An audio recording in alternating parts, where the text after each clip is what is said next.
The university researchers love raw milk, but will not speak of it because the NIH and FDA comes to fund them. It's misinformed, and I think that's what is missing right now from popular American conversation. Somebody's got to speak up and tell the truth, right? Yeah. And this is science. The foundations of science are solid. Yeah. Well, that's the paradigm shift. Is what can we do to make people healthier, to prevent disease? Let's talk about the benefit of what this would do for human health and how we would reduce the spending as it relates to healthcare. We really need to get back to food as medicine. Yeah. And unprocessed, less processed, biodiverse bacteria, whole food with bioactive elements are all fundamental to what makes the gut microbiome work. I'm Nicole Shanahan. Welcome to Back to the People podcast, which highlights the growth of a movement uniting America, where our government is free from corporate capture and where we give voice back to the American public.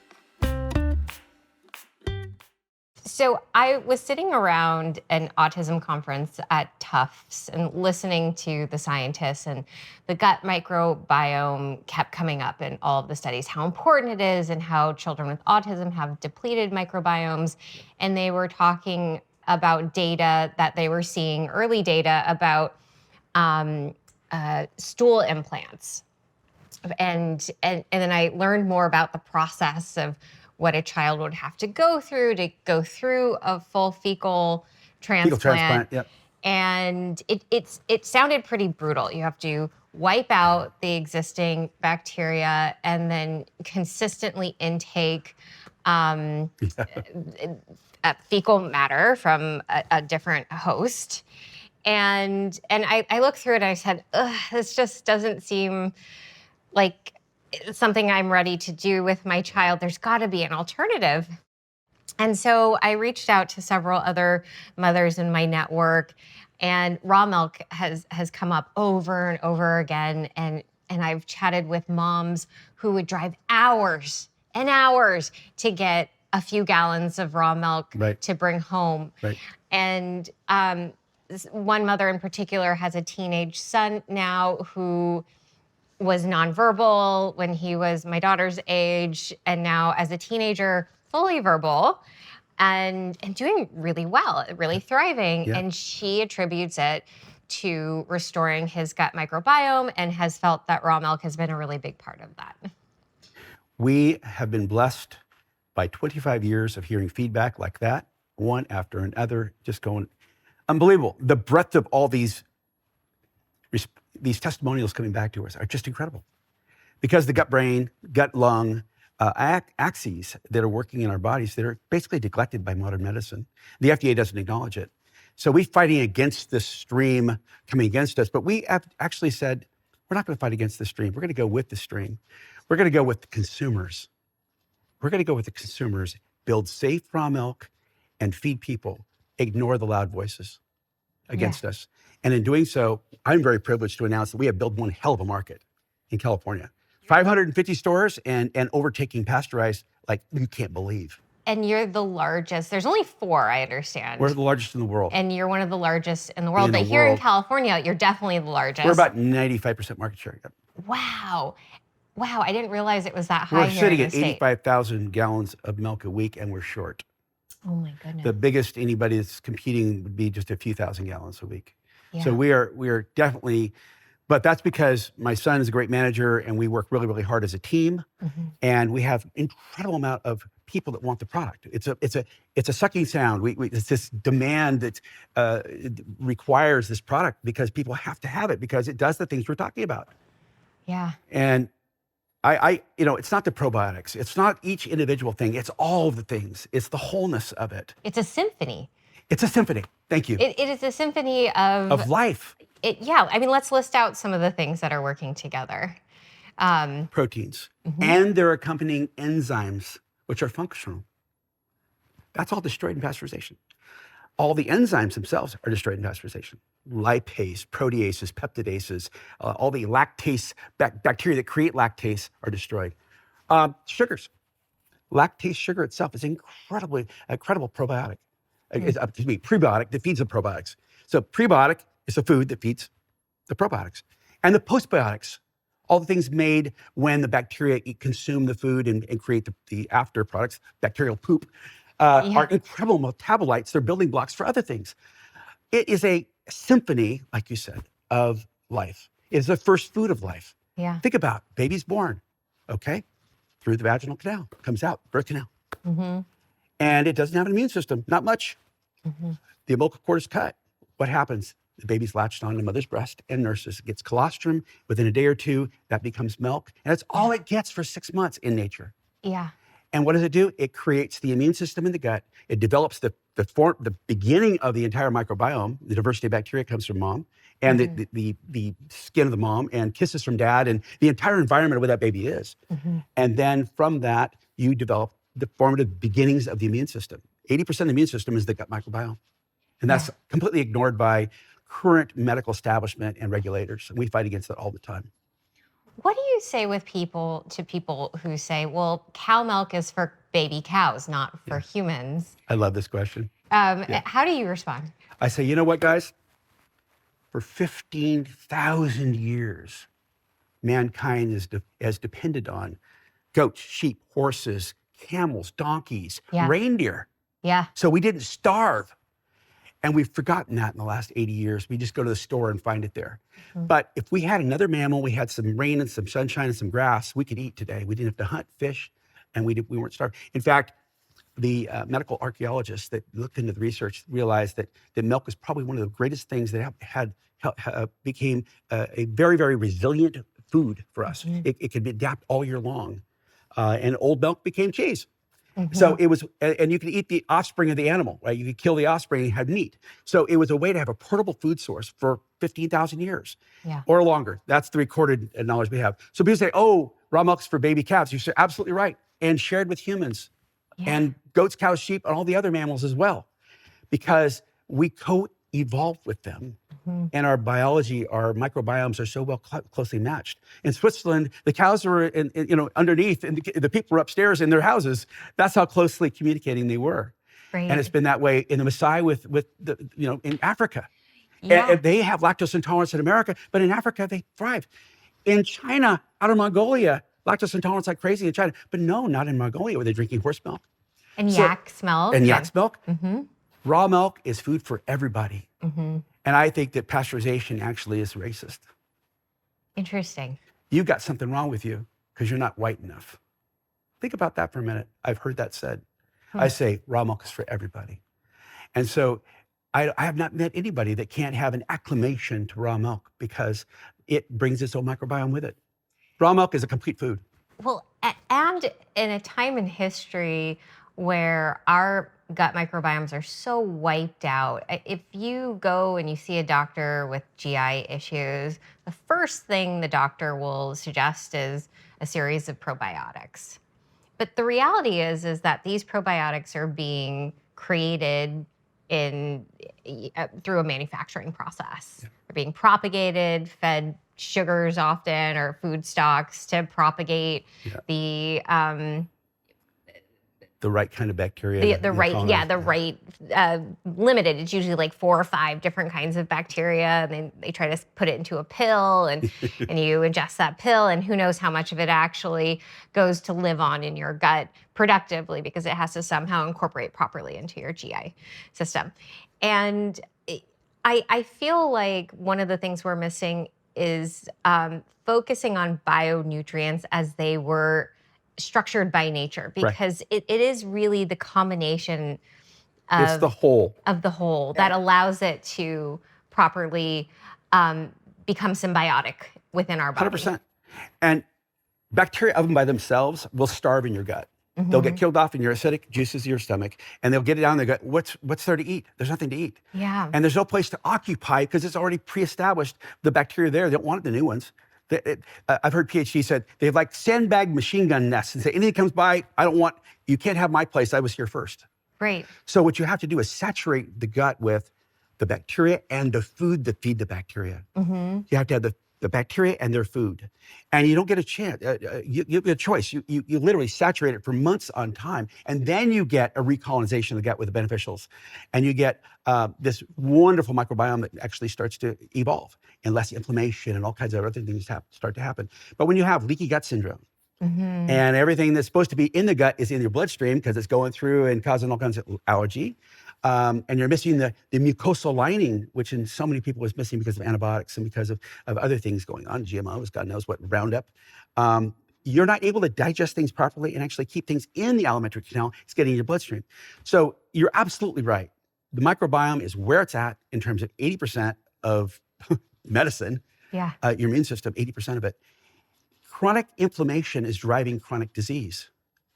And if you can bring your inflammation down where it spikes once in a while, like it's supposed to, and not have just a chronic cytokine storm, you will be so much healthier and you will be driving chronic disease. And we see this as evidenced in the centurions around the world in the blue zones. Yeah. And those that do eat a whole food diet, and those that bring back the biodiversity of bacteria and the food that feeds them, Yeah. which is not saturated in preservatives, which kills off bacteria, because that's it it's for shelf life, not for gut life. This is radical speech. I mean, nobody wants us to say these things because it's not pro-long shelf life, pro-processor, pro-FDA concept of our food chain. And one of the things I would beg the vice president to do is, please make food medicine again. Yeah. Yeah. Make food be your medicine. Because I cannot speak of it. The Food, Drug, and Cosmetic Act right now says, any claim on a food makes it a drug and it's illegal. Think about that for a second. How is anybody supposed to become oriented in a disoriented world where only drugs cure, only FDA-approved drugs cure, Yeah. versus let me lean on food a little bit. You're disoriented. How are you supposed to get oriented to food as medicine when the FDA says you can make no medical claims on food, even though it's fantastic research? I got a pile of it right here on my table. You can't do that. We need to change that paradigm. You can make nutritional claims. Not really. But you're not supposed to be making medical. You can't make medical claims. You can't say this product reduces asthma. This product actually decreases inflammation.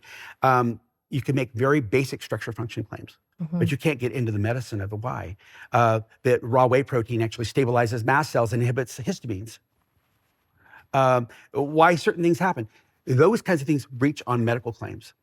And I find it tremendously disheartening to have people go to the doctor all the time to get another pill, compounding and more and antibiotics and this and that and inhalers and stuff. Yeah. I spent 17 years as a paramedic. Let me tell you, a lot of kids are trying to die back in my ambulance with asthma. Oh. And raw milk makes asthma go away. But you can't say that. I think that's really wrong. I And agree. I think we need to have whole food nutrition pushed and promoted, and we need to help to do research in it. We need to do better practices, more rapid pathogen testing, all these cool things we could do. Let's talk about that, because raw milk is regulated At the state level. at the state level, and in the state of California, it's legal, thankfully, Legal, but very difficult. but incredibly difficult. I was chatting with my local raw milk family in the Bay, and he was telling me that the CFDA, CDFA. CDFA, like California Department of Food and Agriculture. Food and Agriculture, every year seems to be adding on more and more requirements, filing requirements, inspection requirements, fees. And it's just, and when I hear this family talking about it, the sense I get is that it's crushing. It's difficult. It's difficult. We've made it our life to accommodate that and say that's what we've got to do, and we do it. We've actually found CDFA to be pretty friendly to raw That's milk. good. In fact, they pushed back on the FDA a little bit, not formally out front, but behind the scenes a little bit on this whole avian flu thing. They developed a program in California. We pioneered it. We're tested. We're clear. But they also recognize that we know other raw milk producers in the United States who've had H. pylori in their milk, and it's caused no illness whatsoever. It's a nothing burger, as they call that. It's literally a nothing burger.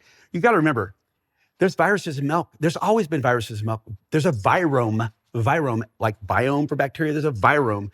And raw milk has viruses in it. It's not free of viruses. That's part of the healthy food. And the whole idea that we're going to sterilize everything and everything's got to be completely decimated to eat is the wrong mindset to have a healthy microbiome and be healthy.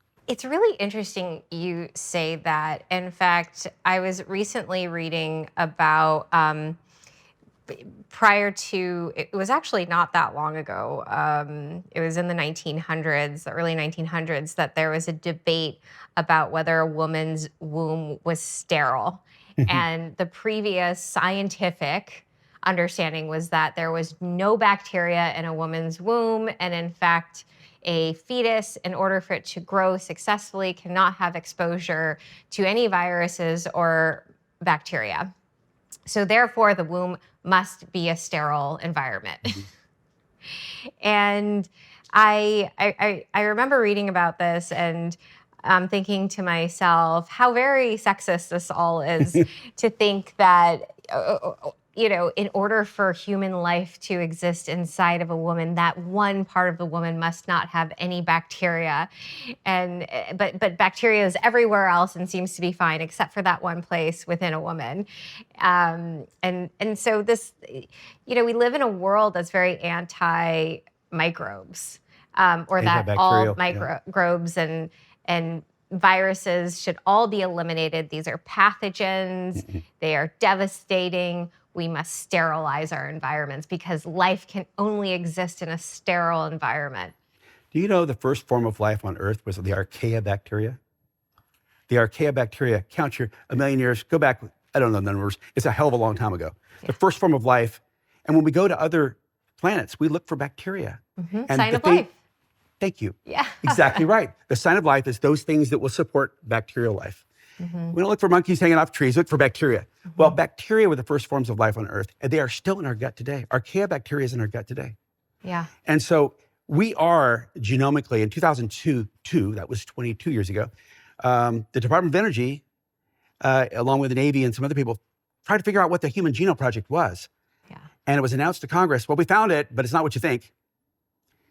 We're probably 5% from mom and dad, 23andMe, 23,000 genes. The other 95% is the bacteria and viruses on and in us that complete our bandwidth as far as the genomic fingerprint that we have. Yeah. And so, without that, we are like a cell phone without an app. We're just hardware sitting there doing nothing.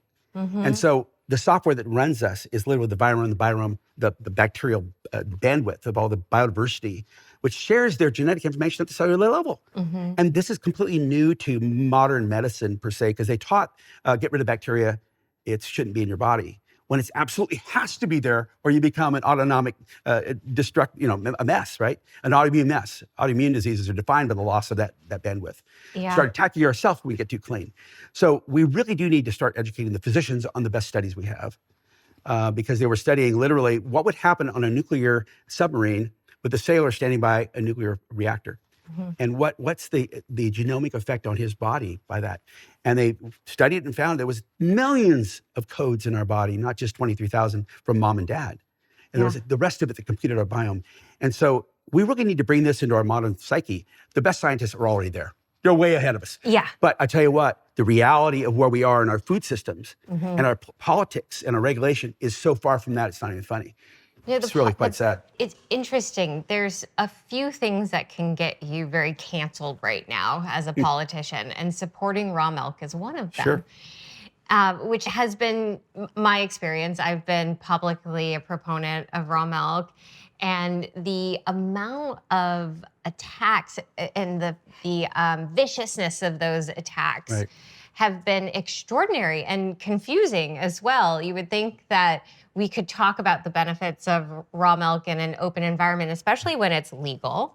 It's highly regulated. I mean, it's regulated more than most of our food is regulated, certainly more than those toxic dyes that are in our kids' cereals.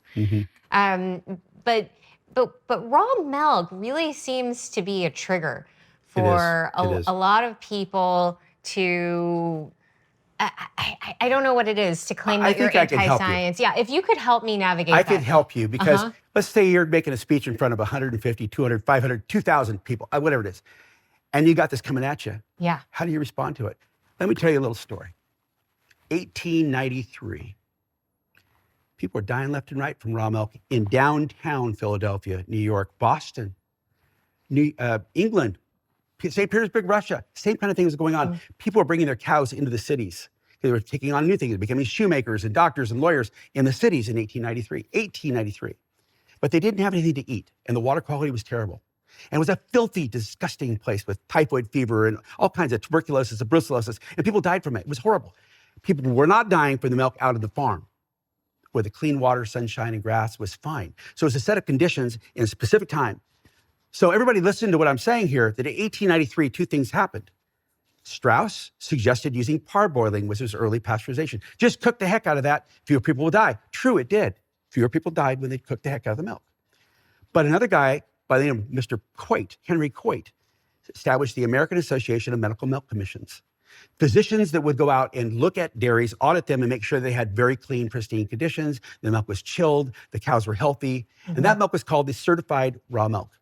That was used in the White House. It was on the Titanic. Presidents drank it. It was taken to the Mayo Clinic to heal people. That's the untold story of what happened in 1893 with pasteurization of filthy milk and the preservation and production of healthy, safe milk. The last raw milk dairy that was certified by the AAMC was Altadena in Los Angeles in May of 1999 was our last port. We picked up the ball after that. In May of 1990, we started doing our own thing with the state of California, using basically the same standards. Remember, you had to meet and exceed pasteurized milk standards and bacteria without pasteurizing. Less than 10 coliforms. You can have 750 coliforms in milk that's going to go off to be pasteurized, measured on the farm. But guess the creamery, they don't even measure it. They don't even measure it because they're going to commingle all the milk together from all the dairies. It's filthy. To quote Dr. Bruce German, listen, everybody, this is what he said. He said, pasteurization is an 18th century solution to an 18th century problem. We can do a whole lot better. That's not my quote. That's Dr. Bruce German, a mentor of mine who's a phenomenal researcher in lactation and milk. So we're stuck in an 1893 mentality, and it's killing farmers. Yeah. 5.5 dairymen a day are being lost in America, a dairy a week in California, serving the pasteurizer, because they're getting 17 to 18 bucks a hundredweight. They need 26 to survive. Yeah. There's an old quote, it's always cheaper if you can steal it. And that's exactly what's happening with high suicide rates. It's not sustainable. And we're building 50,000 cow dairies with massive lagoons and environmental impacts that are really terrible. So the localness of milk is being lost. Yeah. We're losing the support in our farmers, in our communities. So there's a major structural problem here with this. And I would tell that story, and I would say that the bridge of truth is saying, we don't have a contest or a problem with human milk, do we? We all agree it's good for babies. Did you know that the same stuff found in human milk is found in raw milk from cows? Qualitatively, it's exactly the same. Quantitatively, a little different. That's the amount of the proteins, but the similarity of the proteins are practically identical. That's from Dr. David Dallas from University of Oregon. So qualitatively, it's the same. Quantitatively, a little bit different. That's why humans can consume raw milk so well. But we should ask ourselves, do we have any arguing here that we shouldn't be breastfeeding our babies? The answer to that is no. Everybody agrees breastfeeding is fantastic for our children. But we moved to another species that we've cohabitated with for the last 15,000 years. We all have a freak out. I was standing in line, serving people at a farmer's market in Los Angeles several years ago, many years ago now. And this mom came up with a broken German or Russian accent. They come in all the time. She's looking great. Her kids are beautiful. Can I have some more raw milk like I have back home? Yeah. And the mom next to her is really not looking so great, having all kinds of health issues. I don't know about that raw milk, yeah. I said, why don't you guys go talk to each other? Because literally, it's our culture that's killed raw milk in America. It's our culture. In other countries, they haven't done that. Yeah, it's much, at least. Really bizarre, the culture here. The claims that it's unsafe, that the bacteria can cause.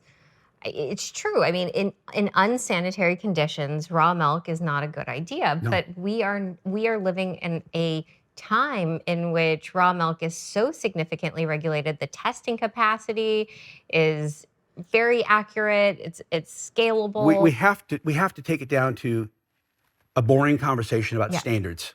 Yeah. Pasteurization, they never look at pathogens. As many as you want, bring them on. Bacteria count's extremely high.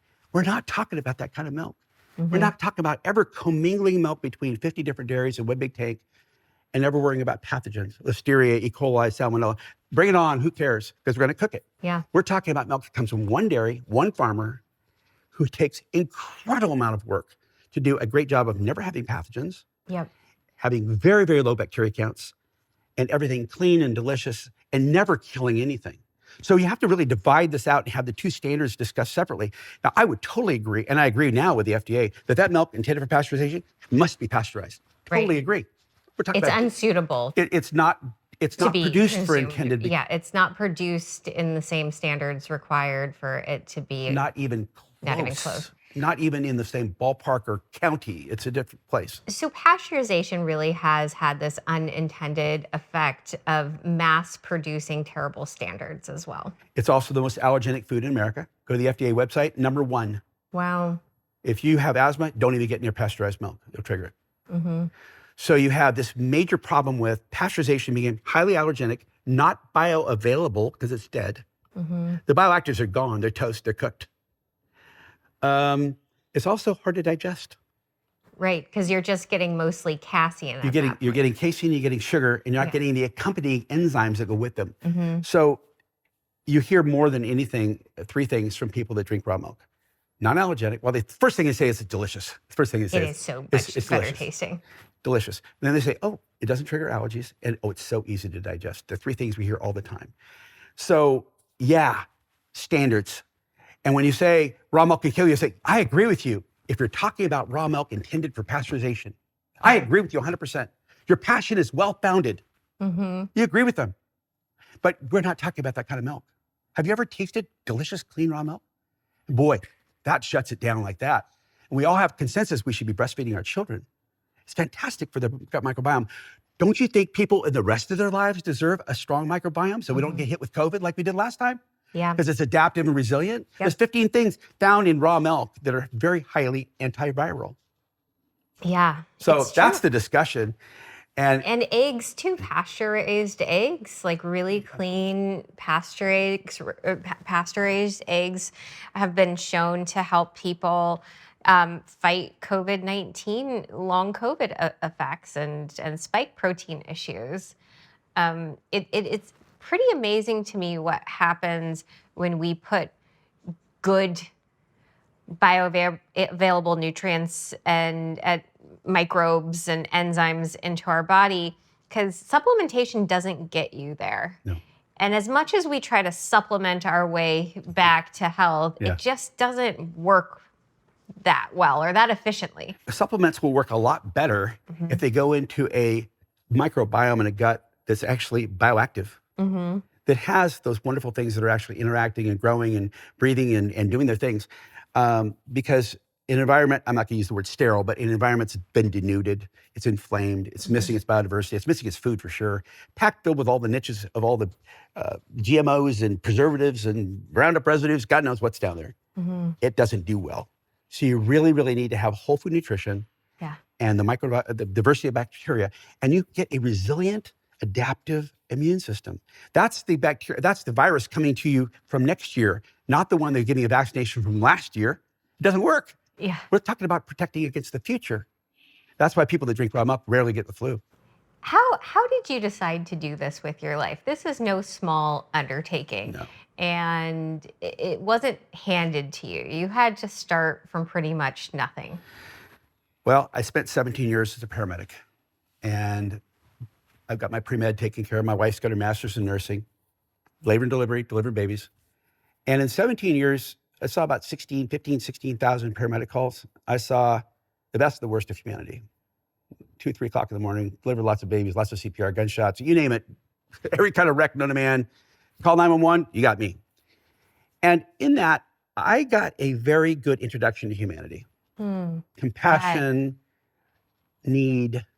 One things that I saw was you go to the refrigerator to check to see what kind of food was there. There's nothing there. And there's always a big pile of medications beside the bed. Big pile of drugs and no food. So when my grandparents passed away and left this land to us, we said, you know what? I do not want to do conventional farming. I want to be consumer connected. Whatever it is consumers need for their bodies, I want to be the one that produces it. And we did our research. And I connected food and medicine. And the connectivity of producing something that people wanted because it made them better, made them feel better, was a powerful thing for me. It triggered all kinds of really important, innate, emotional scars in me as a paramedic.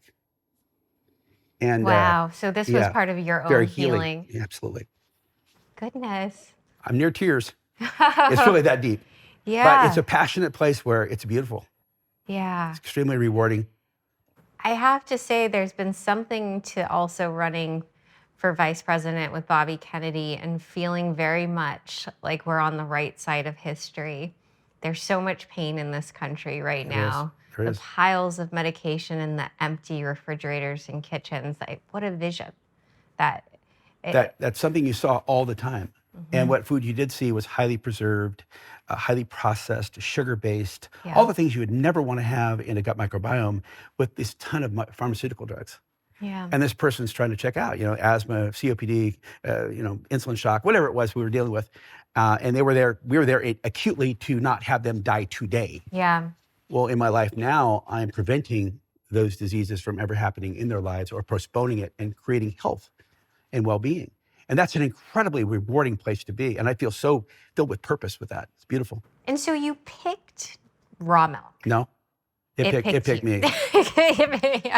I didn't pick it. It picked me. And the reason I say that is because I didn't say, oh, raw milk's there, I'm gonna go get it. No, I had a mind that was open, looking for a connection to consumers and had a bunch of land here. And I realized organic certification, that's gonna help. Get to know your people, go down to LA. Listen, pick up the phone and take the call. What are they saying? Listen, go meet with them. Go to the farmers markets. What are they saying? Well, we want that milk. We want unprocessed, no GMOs. We want to be able to visit you. No more Roundup, no hormones, no antibiotics. Okay, check. That's what I'm gonna do. I have to make it safe. Okay, got to do that. Well, you got to go to school to do all that, right? So you really apply yourself and do a lot of studying. You make mistakes, you trip, you get up, you keep on going.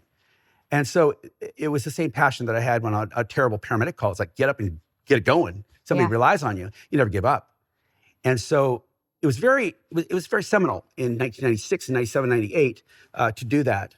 I had a little bit of an interesting thing with Odwalla, the juice company. They had, when kids get sick. I remember that. The Odwalla juice incident, it was in fall of 1996. Yeah. I was producing apples at that time, but I was not selling to them. The Hong Kong market went south on apples, and there was no more market. And I saw Odwalla in desperation. I said, you have a food safety problem over there, guys. And I got together with Artie Mangan, who was their sourcer. I said, would you like to have a contract with me? I've got 100 acres of apples, and I'd love to do anything you need to have safe apples. And we had the first HACCP plan for apples in the United States on a farm in 1997. I wanted to best the West grower. So I cut my teeth on apple juice and knew the food safety stuff as we were kind of taking back the farms and doing something bigger with the rest of the farms. And we were on the apple juice for 2 years, McAfee Apple Gardens. So we actually, compliments to Odwalla, who no longer exists, by the way, they sold off, but and their food safety plan taught me a lot about what was required in there. I got my HACCP certification, all that stuff. So we actually started in apples, and then we evolved in looking for what consumers wanted. And that was that concept that Odwalla taught me was, we want to be consumer driven. Not processor driven, not politically driven, not regulator driven, but consumer driven. And that really helped me a lot. That's really interesting. What were the key learnings in terms of safety? Because you don't want to just mass sterilize everything. What are the top principles in your mind are the most important as it relates to safety while also maintaining nutrients and microbes? There are 3 things that are very, very important to know. Just put them in your brain, archive it away. 1, to make someone sick, you must have a pathogen present. It must be a viral pathogen. 2, you must have a load of those pathogen. 1 bug doesn't make you sick. And certain people have different loads to make you sick. And certain pathogens have different loads. Like E. coli has a very low load. Maybe 4 or 5 colonies can make you sick. Where Salmonella has a higher load and Campylobacter has a really high load. So pathogens must be present, a viral pathogen must be present, and then a load of those pathogens must be enough of them. And then number 3, the host, the recipient, the consumer must have a susceptible immune system. Because if they're already immune to it, they're not gonna get sick. So if those 3 stars don't line up, nobody gets sick. So when we produce raw milk, we have to really be clean because the farm family generally never gets sick because they're immersed in these bacteria all the time. It's the consumer out in the city that's trying to recover their immune system that might get sick because they don't have the immunity, they don't have the antibodies, they don't have that bandwidth of experience being out here in the dirt and petting cows and doing the things we do. Their immune system is hypertaxed as well because it has very, very daily heavy defense loads in a city. And they've got their home path of life that they've come through to where they are and their gut microbiome's all messed up. They're a regular citizen of the United States living in a city. So you have to make your product available to them and safe for them, not some farmer family that's rolling around in the dirt. So you have to be on your game for the worst case scenario. So that means we do daily pathogen testing, a lot of it, $500,000 a year. Wow. Yeah. So it's a One big, of the reasons why investment. our milk is, because we want to know Yeah. exactly what's going on. When you get that much data, you can actually see what's going on with trends. You can understand fresh cows are a higher risk than cows that have just not, cows that have just calved are a higher risk than cows that are 30 days in milk. That kind of things you start to realize. So you do swabbing, you do testing, you pay your milkers very, very well because they're going to do a great job of cleaning the udder to make sure there's no manure in there. You're just getting milk, right? And they recognize what a good quality milk udder looks like and one that's got mastitis. They can separate that cow immediately because they're paid a bonus on the bacteria counts because of the data you have. Oh, interesting. Did you come up with that? Absolutely. It's a feedback loop that closes the human behavior cycle. Yeah. So these guys are paid a It's really very nice smart. incentive for having low bacteria counts. So they get messy and start losing money. Boy, I tell you, that makes a lot of sense. We give them all the resources they need. Rapid chilling. The FDA allows for milk to stay above 50 degrees for 2.5 hours.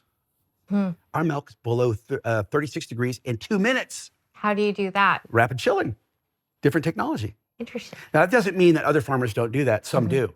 But I'm saying we couple all of these things together to be able to achieve certain outcomes. And we never buy milk from some other dairy and bring it in here. It's only our dairy milk with our people and our protocols and our systems that we have.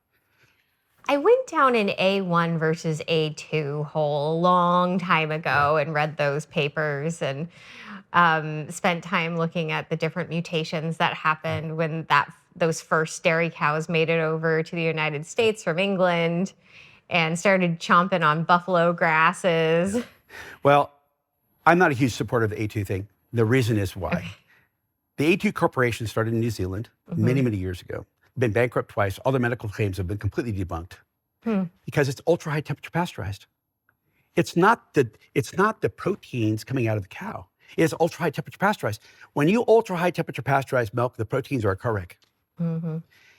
It's interesting that they spent $22 million to educate people that A2 milk was the end all be all greatest thing in the world, when in fact, the A2 milk they had came out of conventionally milked cows, Holsteins.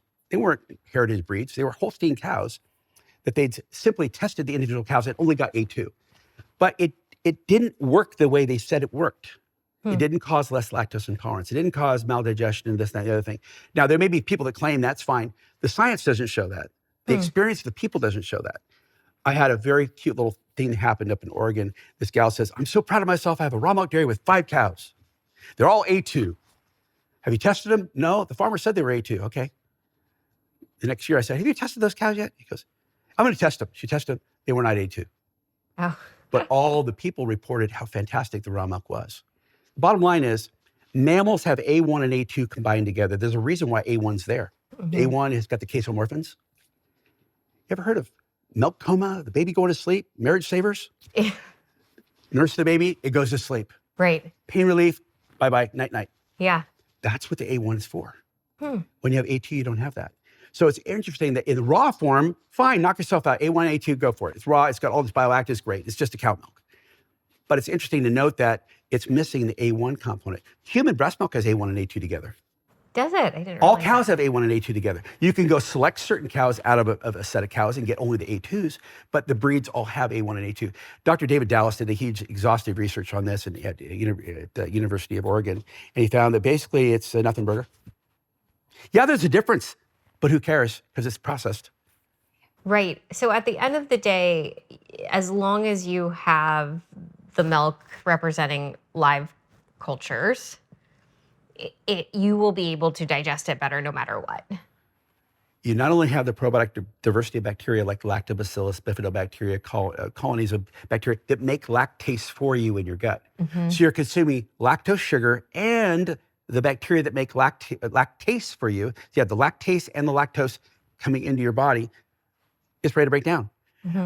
It breaks down very quickly. In fact, raw milk, one of the reasons why pasteurization is so popular is it doesn't break down because it's been killed. The enzymes are gone, it's denatured, it's stable. It's got long shelf life.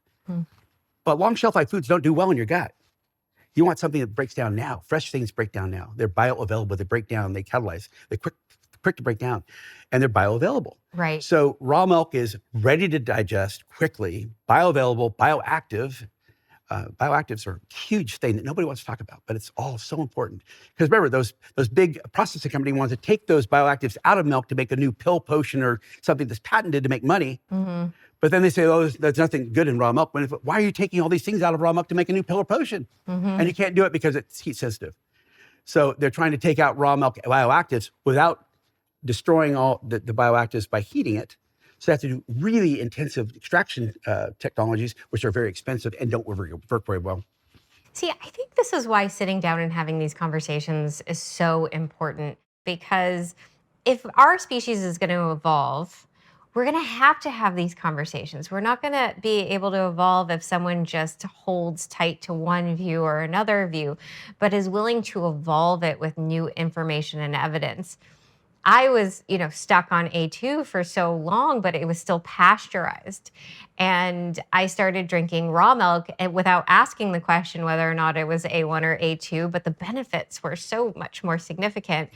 I just, you just feel better. It's cleaner. It's moves through your body. It doesn't sit like a rock. Exactly. You don't end up with that mucusy feeling after drinking it. And so that would absolutely make sense that if you continue to prioritize the bioactives and the live micronutrients, it will 100 times, out of 100, be representative of a better adaptive food for you. Yes. There's something also kind of the dark side of pasteurization is they discovered pasteurization and they're using it at 145, 150 degrees. That was the original pasteurization temperatures, 145, 150 degrees. They're now up to 282 degrees. Yeah. They've got HTST, UHT, UP, all these different higher. The higher you get, the more damaged the milk becomes. The longer the shelf life you get, less refrigeration required, easier for distribution. Yeah. Unfortunately, and sadly, those higher temperature pasteurized, not the lower ones, but the higher ones, above 220, 250, they have a long shelf life. They have something called HAAs in them, heterocyclic aromatic amines. They're causing cancer. Wow. PubMed, I'm saying this is from PubMed. Yeah, so we have a pile of... This is all the research stuff. The bottom line is, you see this, it's like, wow, we have piles of research. Piles in front of research. Of us. Here's the bioactive stuff from the National Dairy Council. Here's all the stuff about food safety, all the probiotic values of asthma going away. Here's the stuff on avian flu, all the bioactives that are actually antiviral. I'm going to hold on to this. You can have all this. When the avian flu people started attacking me for publishing this during avian flu, because it's misinformed, and I think that's what is missing right now from popular American conversation. Is full informed consent, right? If we're racing to tell people to throw away their raw milk, to get this vaccine for something that hasn't really infected humans, if we're having farms cull their poultry stock, and we're not giving them full information, right? People need to have full information before they make a decision, and certainly before they start criticizing other Americans. Because this is why we're hurting right now. It is. We're really hurting because we are calling people out and we are sabotaging their businesses. We are fear-mongering these viruses and diseases without full information about what actually goes into creating a safe environment. The people who are putting in the investment and the time and the heart to create these safe environments are being disrespected. And it's for lack of integrity of our leadership in being able to educate the population and give them access to qualified experts, not just the pharmaceutical experts and not just the big ag experts. And my concern is that it's becoming a bit of a suicidal cycle. People are continuing to make these decisions out of fear with pretty grave side effects. I give you a quote. This is from a UC Davis PhD researcher who's one of the foremost researchers in the world. I will not tell you her name because she would not want this to be out. Yeah. She said, A hungry mouth does not freely speak. What does that mean? If I tell you what I really mean, I'm going to lose my job. She loves raw milk, but she can't speak of it. The university researchers love raw milk, but will not speak of it because the NIH and FDA comes to fund them, and big corporate processors fund their research to do certain things. In Europe, there's a different social contract. In Europe, they have different kind of medical insurance. It's socialized medicine. It's like whatever makes the population healthier, we want to do it, not make some pharmaceutical company more wealthy or drug company. We're looking at what makes it cheaper for everybody because everybody's healthier. Well, that's the paradigm shift, is what can we do to make people healthier, to prevent disease, what can we do to create a more adaptive and resilient immune system in everybody so they don't get sick from next year's flu bug? What can we do? That's never talked about. They say, oh, get another shot, get another shot. That was last year's flu bug. I'm talking about adaptive gut microbiome that deals with next year's because it has the antiviral components already there. You're a healthy person and you will protect yourself because you are healthy. That paradigm shift has to happen because right now, in 1961, it was 6% of our national product was based on medicine. Now it's at 23 or 24%. I'm sorry, it's insane. It's $4.6 trillion. Yeah, so it's insane. almost 4 times our military spending is on healthcare, which is actually sick care. We're just taking care of sick people. And it's getting worse, not better. It's getting much worse. And we don't have enough nurses. I mean, what happened in COVID? The doctor said, don't come to the hospital, you're on your own. If you're immunocompromised, we're sorry. You have to wait for a vaccine. That's what they said. Well, our people said, screw that. We're going to go get some raw milk because we know it's the first food of life and it's the most powerful immune system food there is. And our sales went crazy. And by the way, we were local food. When the big processors were dumping the milk out in the lagoons because they couldn't process and change because they lost their schools, they lost their institutions, all they had was stores. We adapted in literally one day. In a few hours, we were able, and our milk was the only thing on shelf because we were local and we can adapt. Wow. So it's not just your immune system adapted, but it was the food production system that adapted. Our entire food security. It's a matter of national security. Yes, it is. That we invest in local farming infrastructure and small family farms. And that has a ripple effect into the immune systems of our consumers, not just the sustainability of our farmers. The entire food chain works better. So it's really important holistically. I recently learned how much the federal government in 2021 alone spent over $200 million in digesters for large Big lagoons, these massive dairy producers. And it turns out that the digesters end up trapping and creating new methane.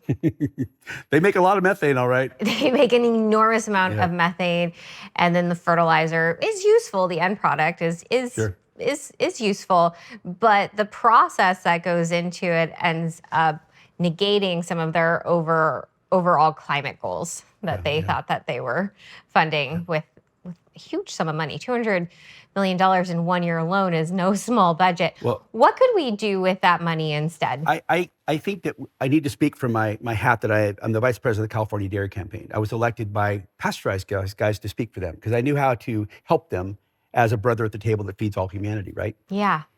They need a supply growth management system in America desperately. Canada is very maligned by their dairy system, but everybody's jealous of it. They don't have legal raw milk up there, but what they have is something called a growth management or supply management system, where the farmers are at the table saying, this is what I need for my milk. And the processors negotiate with the farmers, but the farmers have some ability to negotiate, have leverage. In America, they have no leverage.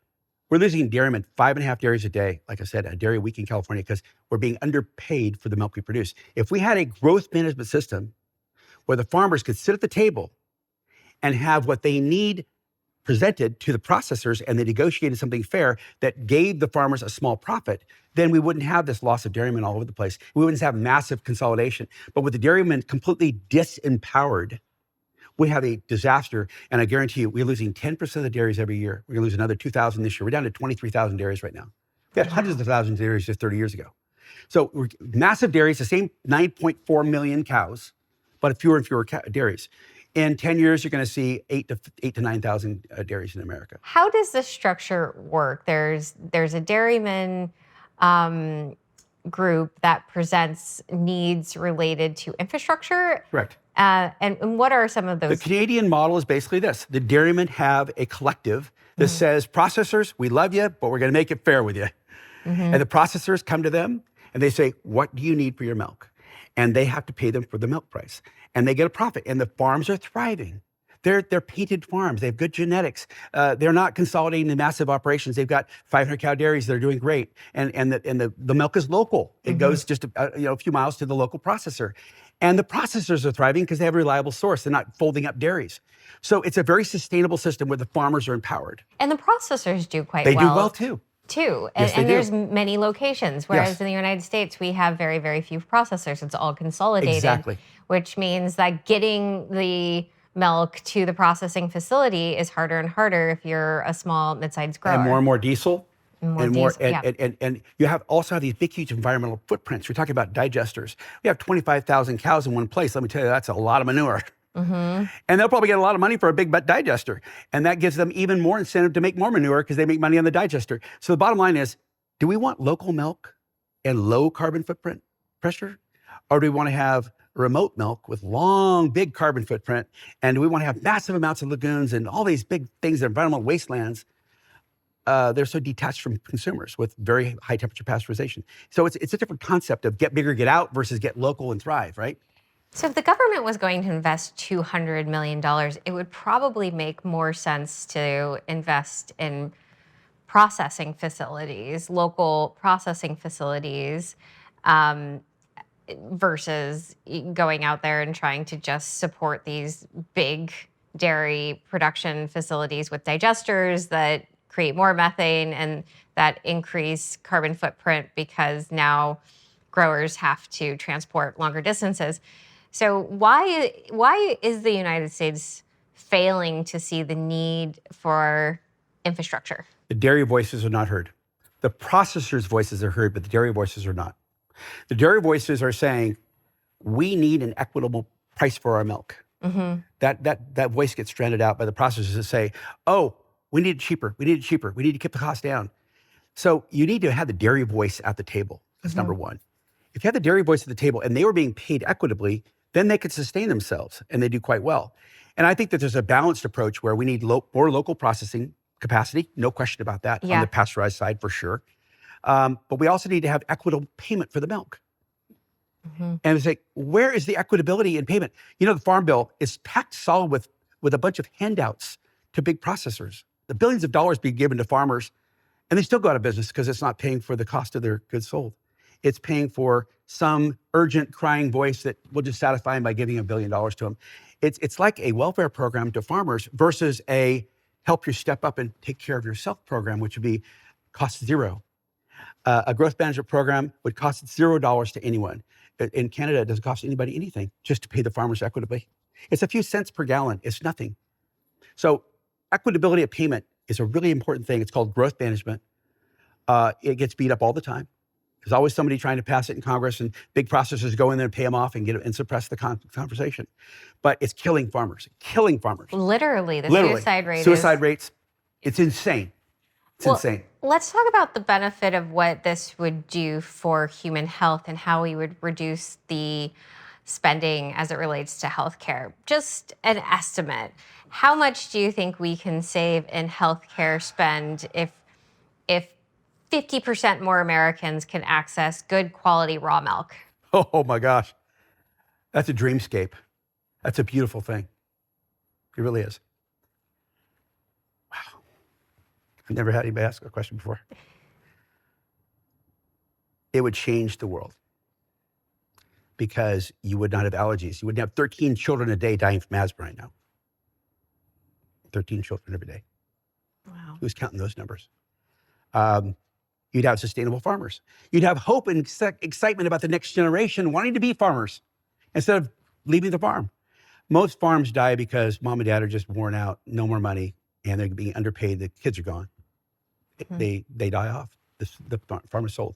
So if half of America was drinking good quality raw milk supported by the organizations, FDA, everybody working together to make good raw milk, it would be a game changer.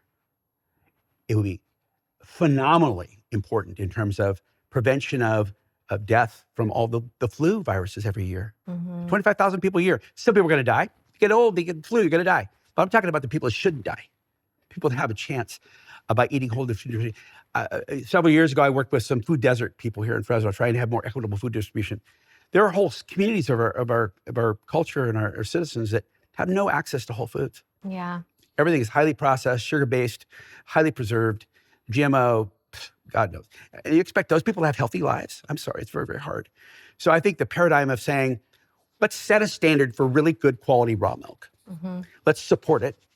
Let's apply the best technology for rapid testing so you can find pathogens in 3 hours instead of 3 days.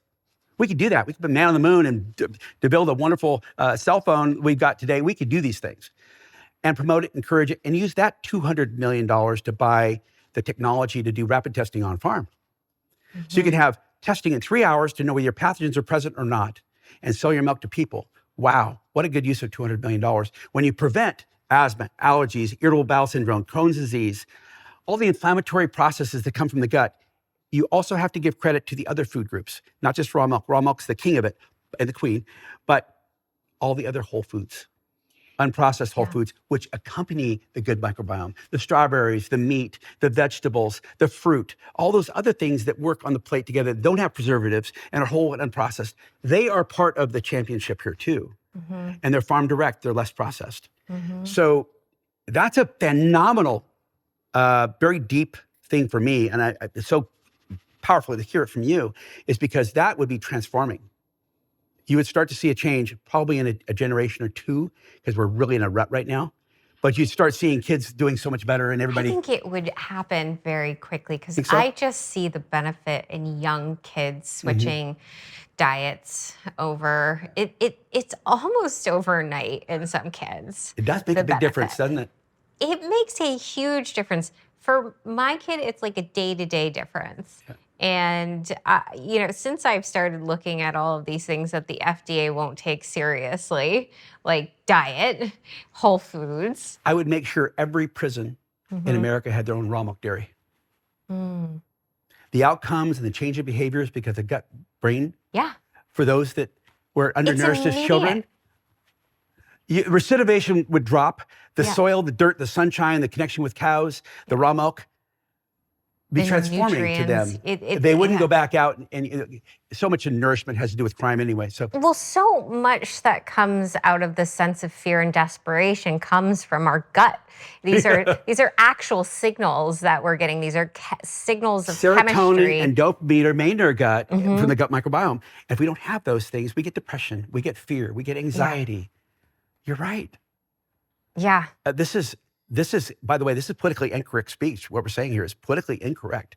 Nutritionally perfect, but politically incorrect. This is so against the paradigm to say that we should do less processed and more local and more bioavailable and more bioactive and raw milk and those things that are good for our gut is incorrect political speech. Very inconvenient speech, as Al Gore would say. Yeah.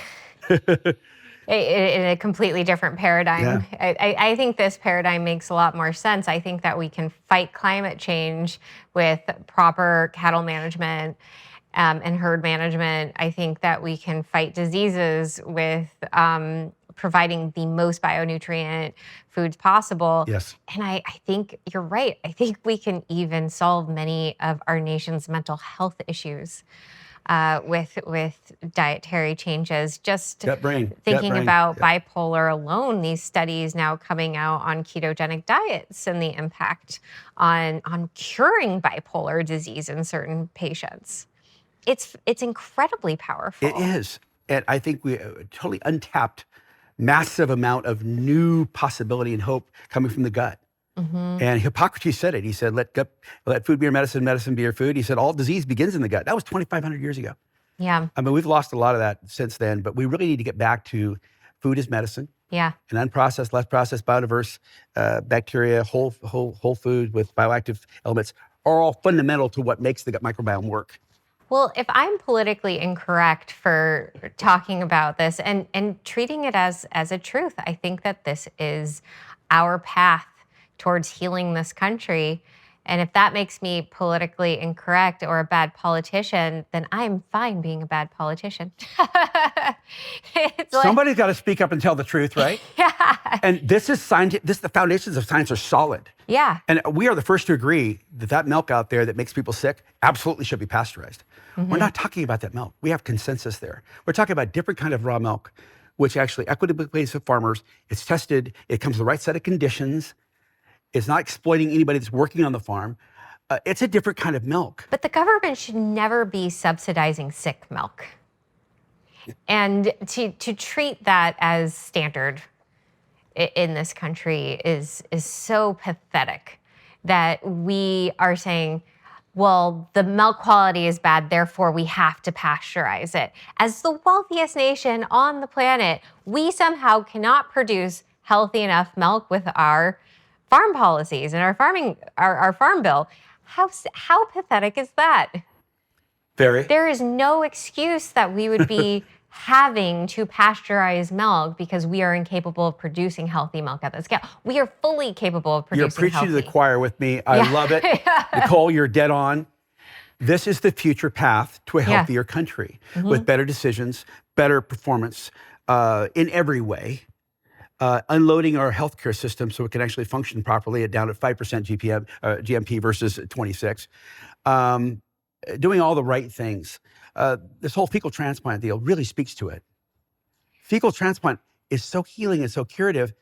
I'm sorry, you're talking about human poop, right? Like, no shit, literally. If that's a healing food when you've run out of antibiotics, I'm thinking we full circle, aren't we? This is kind of crazy. Well, when people are like, go drink your disgusting raw milk, and I'm like, go take your human poop pills. Like, it's not gross. There's nothing gross about having live bionutrient in San Diego, food versus somebody else's. They were doing fecal transplants, and the FDA shut them down. Oh, my goodness. And they had to move to Mexico because the FDA said you have to quantify it and make it into a pill. It has to come from pharma. It can't come from a nurse that drinks raw milk in the ICU that's going to volunteer her poop to be able to put into patient. They had nurses that were the specimen of health that ate the very best food. Yeah. That would be the fecal transplant source for people that literally from C. diff, Clostridium difficile, killing somebody, they're on the deathbed with last rites being given to them, walking out of the hospital 4 days later with a fecal transplant. And the antibiotics would not work anymore. What they're doing is colonize the gut with all the food and the poop and everything, the bacteria needed for the inflammation to subside and actually recover. I'm sorry, when the FDA fights against that, who do we have as advocates? I'm sorry, we're battling ourselves in our own country for those that are advocating what's killing us. This is insane. I mean, to their credit, they found a way to monetize poop. Well said. Good one. That is good. It's shameful. It's shameful that this country can't figure out how to bolster the middle class, the health of the economy of these rural areas, fulfill the mission to feed our communities. There is no excuse. And if the excuse is from our current political leaders that it's somehow unfeasible, well, you can pretty much assume those politicians have been bought. Well, they are. And who's bought them is those people who have invested $1 billion in a big creamery that has a pasteurization system advocated by the FDA, negotiated with them over 50 years to be the optimum way to go about it. So they got this massive stainless steel infrastructure that's no longer needed. So when your paycheck is dependent on having something needed, you stand up and protect it. When you don't need a pasteurizer anymore and you pay the farmer 3 times what they're getting today or 4 or 5 times or 10 times in our case, and you do testing and you use advanced technologies and all that stuff, and you marry yourself with Mother Nature's blueprint, you bypass a lot of the infrastructure that's ripped off the farmer and ripped off the consumer at the same time. Yeah. So when you've got that kind of political forces going on, the lobbyists carry a lot of weight. Yeah. And they're going to be the first ones to say, no, pathogens. Say, you're correct under your paradigm. But we have modern technologies now to be able to detect those pathogens. And by the way, we can pay the farmers more for milk that doesn't have pathogens. Fancy that. And the farmer makes the money. And when the farmers make the money, the processors freak out because they're used to always ripping off the farmer. So the forces are coming from the processors saying, no, shall not pay the farmers more than get by or bankrupt them. And it's just rip them off. It's always cheaper if you cheat them, right? It's always cheaper if you steal it, is the concept. No, we're going to be fair to farmers, and they're going to be able to take good care of the soils, good care of their animals, good care of the farm workers and the partners, and they're doing the work, and less process it and give a tremendous gift to the customers who are rewarded with a strong immune system. What a fantastic thing. But the processors are going to hate that because One, they'll deny it. They'll have the FDA saying they deny it, deny, and they'll push it back. Even though we know what they're doing is creating a highly allergenic, very hard to digest, it doesn't taste very good food. That's actually on a 10% decline right now in terms of consumption in America. 2 to 10%, depending on which market you look at. Right. Doctors are telling people you can't eat it. Right. It's being prescribed against. Yeah. Well, fascinating. I have enjoyed this conversation so much. I have enjoyed drinking some of this gorgeous raw milk throughout the conversation. We can't wait to see your farm. I just really appreciate you and your family committing yourselves to this. And I wasn't previously aware of the origin story. I think that's really powerful for people to hear. It's important to understand that the FDA truth can be true, but mine can be true as well. And you have to put them together, and they both fit. They're not an exclusion of each other. They're actually complementary, that the two paths can meet and work together. And I'm not anti-pasteurization. I'm just saying there's a place for it. At the same time, there's definitely a place for raw milk. Yeah. And it all works together. If people will sit together and work together and actually be a team. We have a great difficulty with the FDA. They refuse to meet with us. Are you serious? They refuse to meet with us. They will not talk to us. They will not get this stack of paper and put it and look at it and read it. They deny. They are all on board with the National Conference of Interstate Milk Shipments and the processor guys. They will not talk of this. They will not speak of it. Well, I'm just going to give kudos then to the CDFA. I compliment Dr. Stephen Bean. Yep. I compliment Dr. Annette Jones, state vet. They're not pro-raw milk, support you forever, but they're very fair to us. Yeah. And they've come out and said, no, we're going to do something that's going to protect you guys. And we treat them as full partners. And I respect that deeply. It's wonderful. Well, hell yeah. Good job. Thank you. And thank you to them. Thank you to both of them. Thank you to both of them. And thank you to you. And I think they're a model. They need to stand up for pasteurization and raw together. They complement each other. And that's a responsible way to go forward. And that's actually the science as well.